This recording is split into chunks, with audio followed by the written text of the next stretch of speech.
Então, bom dia a todos, sejam todos bem-vindos. Que a paz e o amor de Cristo esteja em cada coração.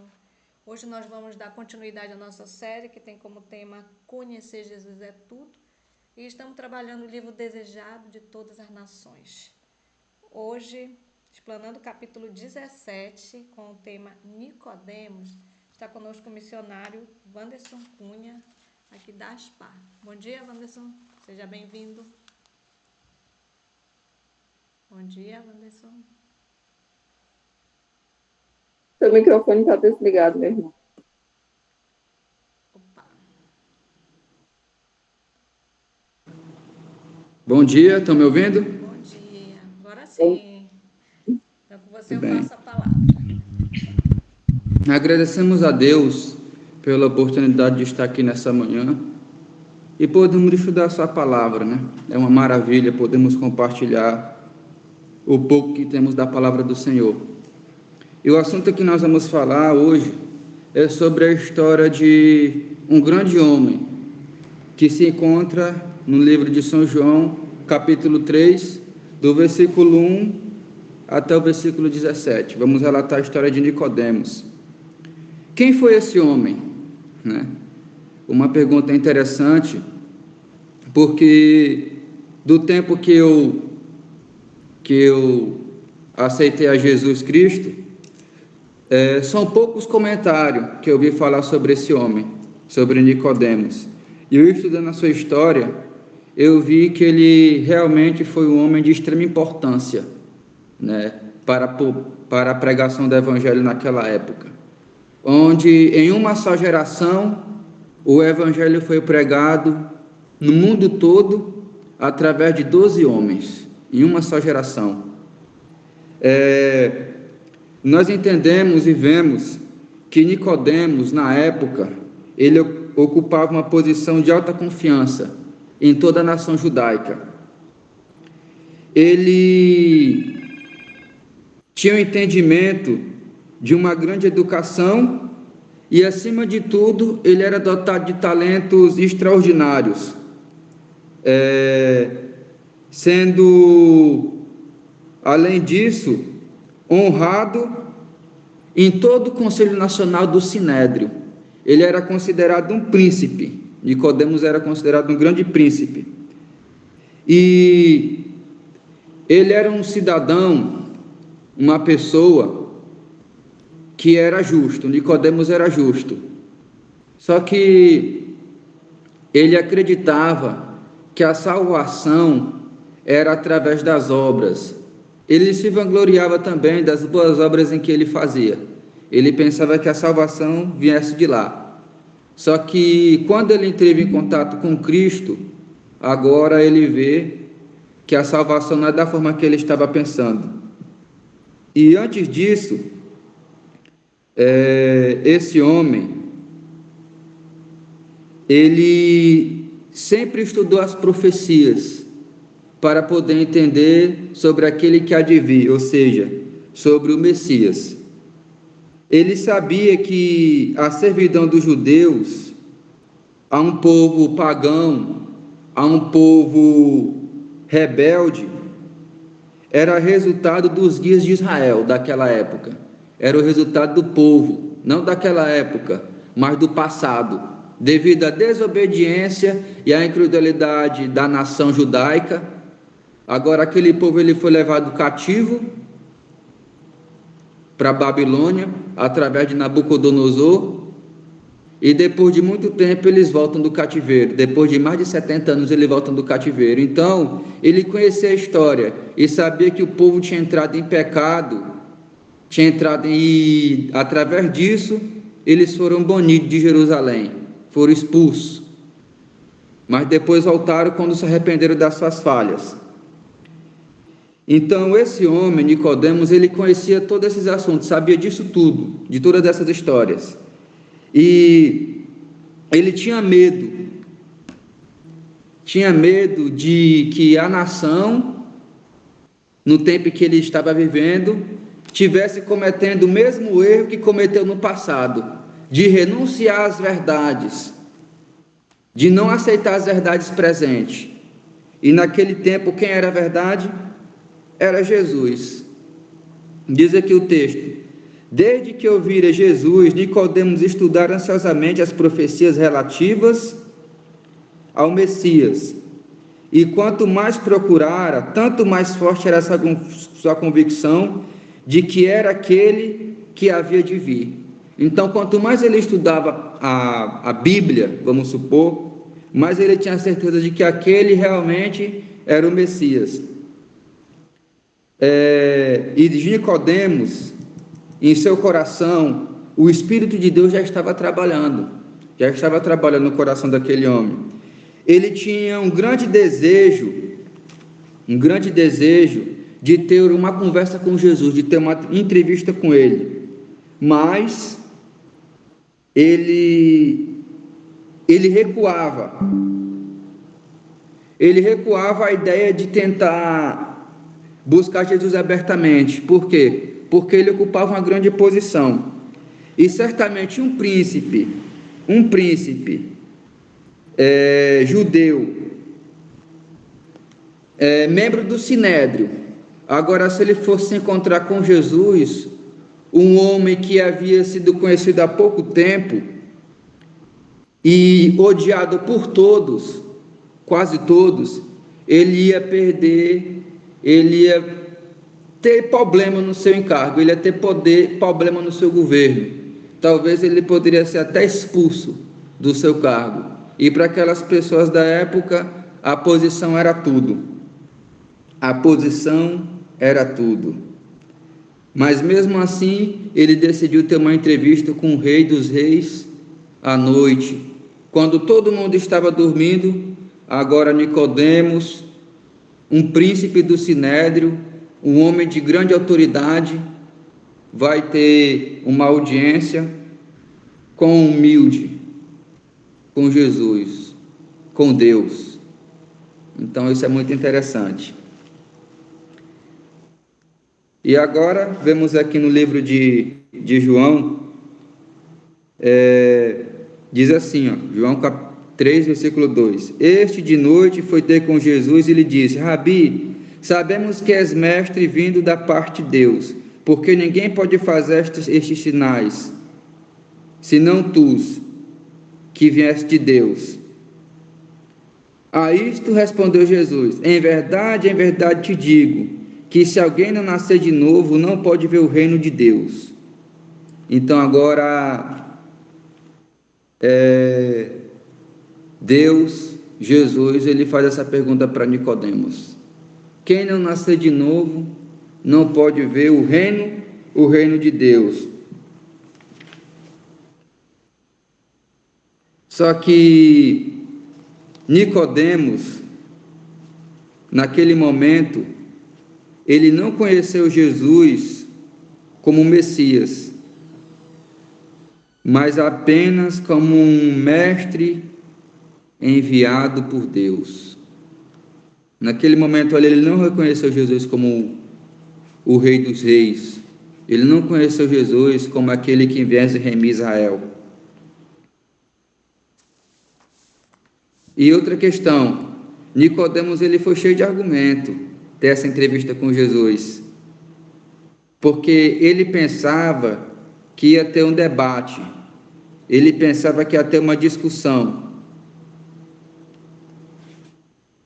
mas Jesus expôs os princípios fundamentais da verdade, Jesus Cristo. Aí diz aqui o texto, perguntou Nicodemos: pode um homem nascer sendo velho? Sabe qual é interessante dessa pergunta? É que Nicodemos, ela não fez essa pergunta com sinceridade, ele perguntou com sarcasmo, entendeu? Tipo desfazendo de Jesus, entendeu? Ele fez uma pergunta sarcástica, ele não fez uma pergunta querendo entender o assunto, entendeu? Ele fez uma pergunta sarcástica. Pode, mestre, alguém sendo velho agora nascer de novo? Por quê? Porque Nicodemos, ele não tinha entendido o sentido da palavra que Cristo estava falando, né? Aí diz: Diz assim, ó. Diz que fariseu estrito, quem? Nicodemos, orgulhava-se de suas boas obras, como foi falado. E diz assim, colhido de improviso, respondeu a Cristo em palavras plenas e de ironia: como pode agora o homem nascer de novo? Como muitos outros, quando uma insensível verdade lhe fere a consciência, revelou o fato de que o homem natural não recebe as coisas que são do Espírito de Deus. Não há nele nada que corresponde às coisas espirituais, pois estas se discernem espiritualmente. Aqui diz que Nicodemos sabia que Jesus Cristo se referia ao batismo de água e à renovação de alma pelo Espírito de Deus. Então agora esse homem ficou convencido de achar-se na presença daquele que João Batista havia falado. Porque Nicodemos, ele também era conectado, por mais que ele não foi batizado, por medo do povo, por medo do perder o seu encargo, mas ele tinha certeza que João Batista, ele viera de Deus. E ele sabia da pregação de João Batista. Ele sabia que João Batista estava procurando o Messias, né? Então ele cria. Agora, depois dele ter tido essa conversa com Cristo, ele se convenceu que Jesus era aquele em que João Batista havia pregado, que João Batista havia batizado com água, né? Aí diz assim, ó: respondeu Jesus: em verdade te digo que quem não nascer da água e do Espírito não pode entrar no reino de Deus. O que é necessário da carne é carne, o que é nascido da carne é carne, e o que é nascido do Espírito é Espírito. Não te admires eu te dizer: importa-vos nascer de novo. O vento sopra onde quer, ouve a sua voz, mas não sabes de onde vem, nem para onde vai. Assim é todo aquele que é nascido do Espírito. Então lhe perguntou Nicodemos: como pode suceder isto? E agora Nicodemos ficou maravilhado, porque, como foi falado, ele pensava que a salvação vinha através das boas obras, mas não. Para podermos nascer de novo, nós temos que viver o fruto do Espírito. E quais são os frutos do Espírito? Se quem quiser me acompanhar, está no livro de Gálatas. Depois de 2 Coríntios,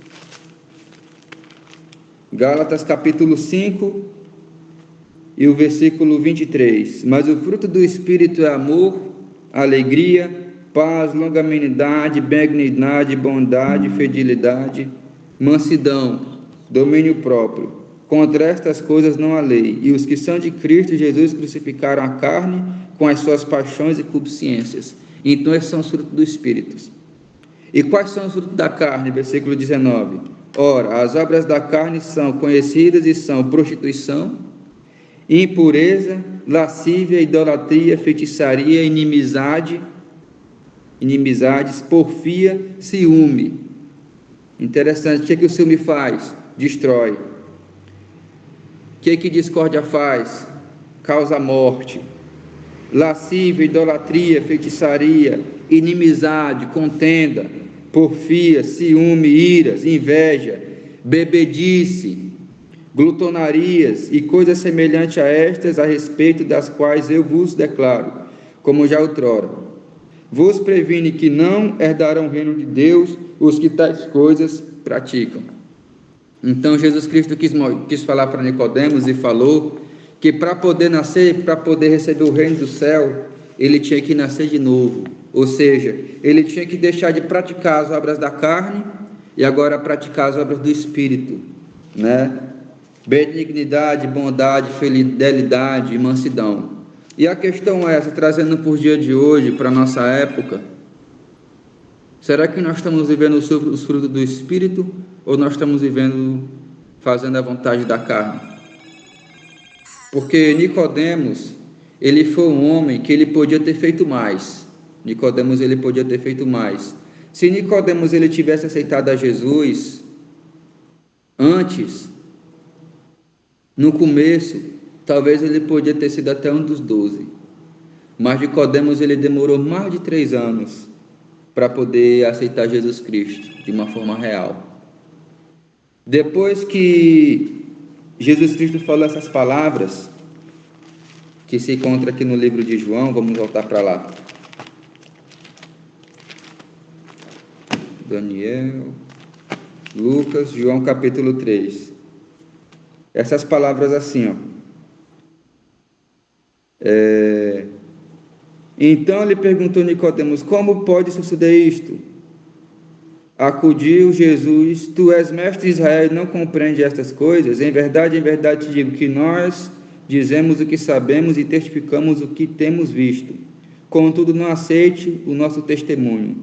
Se tratando de coisas terrenas, não me credes como credes se vós fala das celestiais. Um ponto aqui. Então, se Nicodemos ele não estava entendendo da vida de Cristo, ele não estava entendendo daquele que se encontrava ali, se ele não estava entendendo aquelas coisas, aqueles assuntos que Cristo estava falando, se ele não estava entendendo sobre a vida de Jesus e o seu significado ali, como que ele poderia compreender algo celestial, algo que vinha do céu? Versículo 13: ora, ninguém subiu ao céu senão aquele que de lá nasceu, a saber, o Filho do Homem que está no céu. E do modo porque Moisés levantou a serpente no deserto, assim importa que o Filho do Homem seja levantado, para que todo aquele que nele crê não tenha vida eterna. Tenha a vida eterna. Então, quando Jesus Cristo falou isso, agora Nicodemos, ele termina o seu diálogo com Cristo, termina aquela audiência. E agora Nicodemos, ele ficou pensando e analisando sobre todos os assuntos que Jesus Cristo havia falado. Nicodemos, ele sabia o significado da serpente, daquela arte, a levantada com a serpente. Diz assim, ó, que Nicodemos estava sendo atraído para Jesus. Ao explicar-lhe o Salvador, que dizia a respeito do novo nascimento, anelava experimentar essa mudança em si mesmo, ou seja, Nicodemos sentiu o desejo de mudança. Ele teve em contato com Cristo, ele sentiu um desejo de mudança. E a questão é, será que nós estamos sentindo também esse desejo de mudança? Será que nós estamos tendo contato com Cristo? Porque Nicodemos, ele teve contato com seu mestre, demorou 3 anos para que o fruto pudesse amadurecer. E agora? Será que eu estou tendo contato com o mestre? Será que minha vida está sendo mudada? Ao explicar-lhe o Salvador o que diz respeito ao novo nascimento, estava a experimentar essa mudança em si mesmo. Que meio poderia isso realizar-se? Jesus respondeu a não formulada pergunta: como Moisés levantou a serpente no deserto, assim importa que o Filho do Homem seja levantado, para que todo que nele crê não pereça, mas tenha a vida eterna. Então ali estava o familiar Nicodemos. O símbolo da serpente levantada tornou-lhe clara a missão do Salvador. Quando o povo de Israel estava perecendo nas picadas da serpente ardente, Deus instruiu Moisés para fazer uma serpente de metal e colocá-la no alto em meio da congregação. E essa serpente era um símbolo de quem?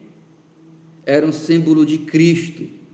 Então Nicodemos, ele começou a entender e estudar mais a fundo as Escrituras, porque ele passou a entender que aquela serpente que seria levantada seria quem? Seria o Messias. Então ele teve essa compreensão e se converteu somente depois que Jesus Cristo foi crucificado. Depois que Cristo foi crucificado, então ele entendeu. E além disso, Nicodemos, ele entendeu outra questão, que não é por meio de debate, discussão, que uma alma é iluminada, que uma alma é alcançada. Podemos também aprender essa lição que Nicodemos aprendeu. Não é através de debate e de palavras de força que conseguimos ganhar uma alma.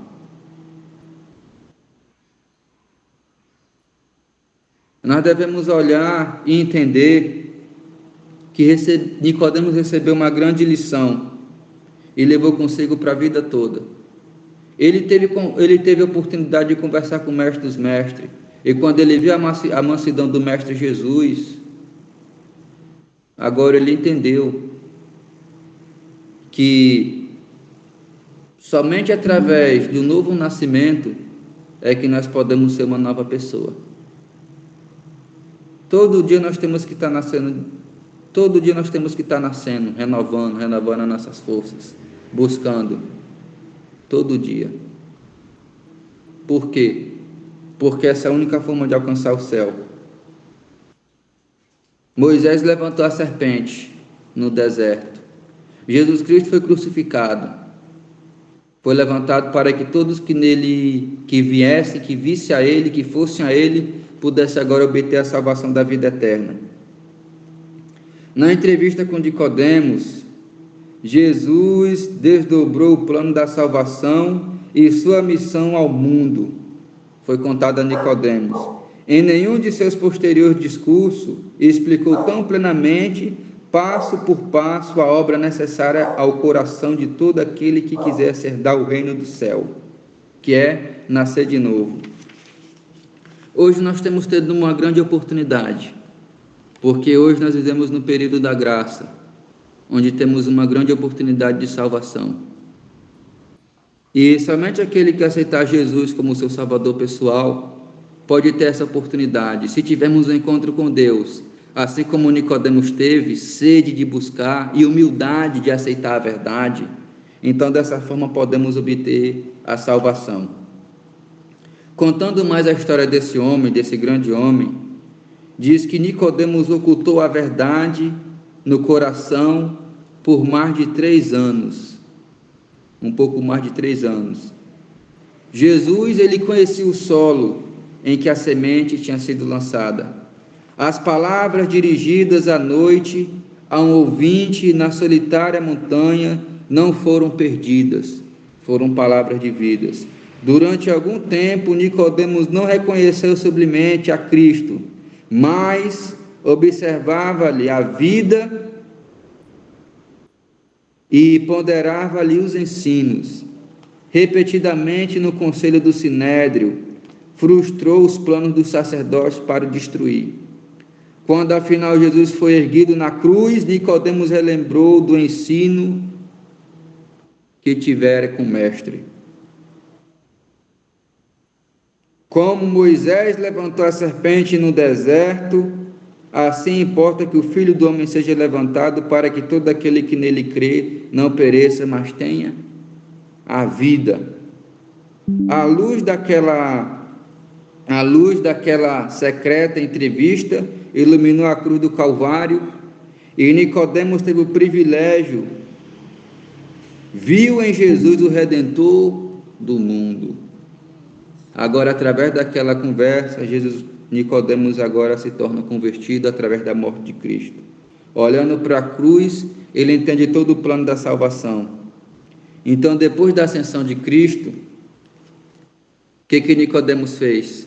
Quando veio a perseguição para Jerusalém, os discípulos saíram, Nicodemos pegou todos os seus bens, agora, e empregou na pregação do Evangelho. Ele foi um homem de influência. E Nicodemos, ele foi um braço forte ali para poder sustentar e ajudar os discípulos com sua riqueza e ajudar na pregação do Evangelho. E toda essa história, Nicodemos relatou a João, aquela entrevista, contou a João, e agora João escreveu para que todos hoje que tivessem oportunidade pudessem ver essa experiência de que, se não nascer da água e do Espírito, é impossível herdar o céu. Irmãos, nós não conseguimos alcançar o céu pela nossa própria força. Não conseguimos. A única forma de alcançar o céu é através de Cristo, aceitando Ele como nosso Salvador pessoal, assim como Nicodemos aceitou. Só que teve um porém na história, que Nicodemos ele demorou um pouco. Vocês prestaram atenção na história, quando eu vim decifrando aqui a história, Nicodemos ele demorou um pouco, certo? E esse pouco que ele demorou, se ele tivesse aceitado logo a que Jesus Cristo era o Messias, ele poderia ter feito mais, entendeu? Ele poderia ter feito mais. Ele poderia ter participado, poderia ter renunciado tudo, como os discípulos fizeram, como Mateus fez, como Pedro fez, e agora ele poderia ter ali uma comunhão com Cristo, assim como os discípulos tiveram. Só que ele não aceitou de imediato a mensagem. Mas o importante é que o coração dele foi transformado, e no fim ele aceitou Cristo e foi salvo. A questão é essa, irmãos. Quanto tempo eu e você conhece a Cristo? Quanto tempo você conhece a Jesus? Quanto tempo? Chegou o dia, irmão, de você tomar a sua decisão. Porque se você demora mais para tomar a decisão, mesmo você tomando, mas se você demorar mais, o que vai acontecer, sabe o que é? É que você vai ser como Nicodemos. Você vai ajudar pouco. Você não vai ajudar, mas vai ajudar pouco, não vai ajudar o suficiente na pregação do Evangelho. Deus está precisando de você agora. Deus está precisando de mim agora, enquanto você tem força e vigor. Então não deixe de tomar uma decisão hoje. Não deixe de tomar uma decisão amanhã. Tome agora, porque amanhã já não existe. Faça um concerto com Deus. Entendeu? Porque o que adianta eu tomar minha decisão depois de 50, 60 anos? É uma benção, mas de 50, 60 anos conhecendo a mensagem, você conhecendo a Deus, com essa idade, desculpa eu falar, fica difícil para a gente poder desenvolver o trabalho que Deus quer que desenvolvamos, porque vem a enfermidade, vem a doença, não podemos pegar um sol, não podemos sair de casa. E se a pessoa for um cidadão que tem dinheiro, ele vai ajudar como Nicodemos, mas ele vai ter aquela voz na consciência: eu poderia ter feito mais. Entendeu? Então que Deus possa nos abençoar nessa manhã, que possamos assim colocar essa lição de vida em nosso coração e que possamos tomar nossa decisão de fazer um concerto com Deus. Aquele que não nascer da água e do Espírito, ou seja, aquele que não for batizado, não pode ter parte com Deus. Então que o Senhor nos abençoe e nos guarde, que Deus possa moldar o nosso coração, possa nos batizar com Teu Espírito, para que realmente possamos ter um encontro com Jesus. E para finalizar, eu quero ler somente esse versículo: porque Deus enviou o seu Filho ao mundo, não para que julgasse o mundo, mas para que o mundo fosse salvo por ele. Quem nele crê não é julgado, quem não crê está sendo julgado, porquanto não crê no nome do unigênito Filho de Deus. O julgamento é este, que a luz veio ao mundo, e os homens amaram mais as trevas do que a luz, porque as suas obras eram más. Pois todo aquele que pratica o mal aborrece a luz, e não se achega para a luz, a fim de não serem erguidas as suas obras. Quem pratica a verdade aproxima-se da luz, a fim de que suas obras sejam manifestas, porque é feita em Cristo. Então a luz veio para a nossa geração, e os homens estão amando mais as trevas do que a luz. Irmãos, Deus quer te salvar, mas Ele só pode te salvar e me salvar se nós aceitarmos a Ele. Se nós não aceitarmos a salvação, como é que vamos ser salvos? Então que o Senhor nos abençoe e nos guarde nessa mensagem maravilhosa. Amém.